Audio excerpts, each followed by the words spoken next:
Patchogue, New York, a town riddled with history. But our story begins here, with Patchogue's Lakeview Cemetery. Over the years, many stories have been told about strange noises and ghost sightings in and around Lakeview Cemetery.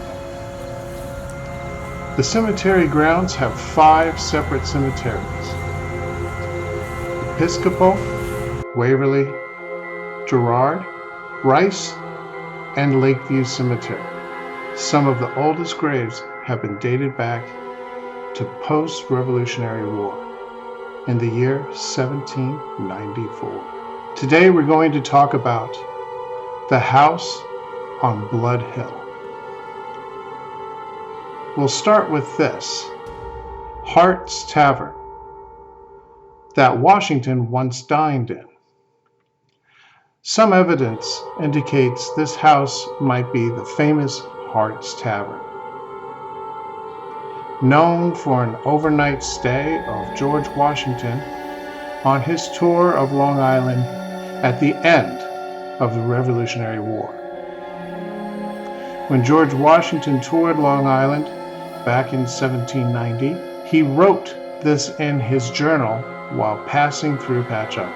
Dined Hart's Tavern in Brookhaven Township, 5 miles further to the place we traveled on what is called the South Road.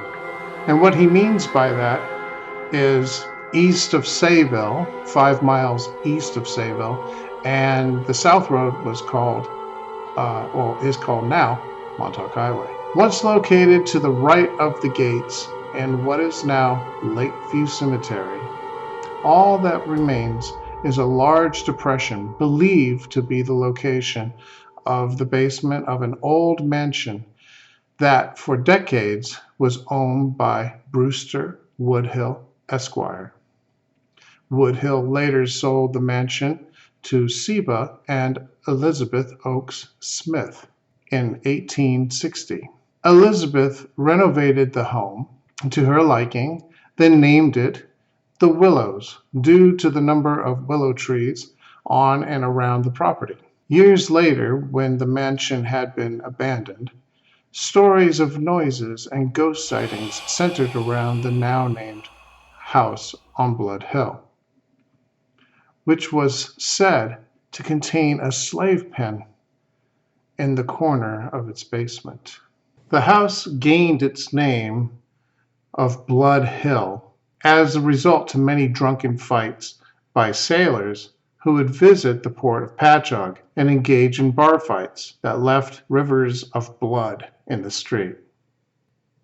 In later years, the house was abandoned and stories of a dark, headless ghost with a blue lantern wandered the cemetery during rainstorms.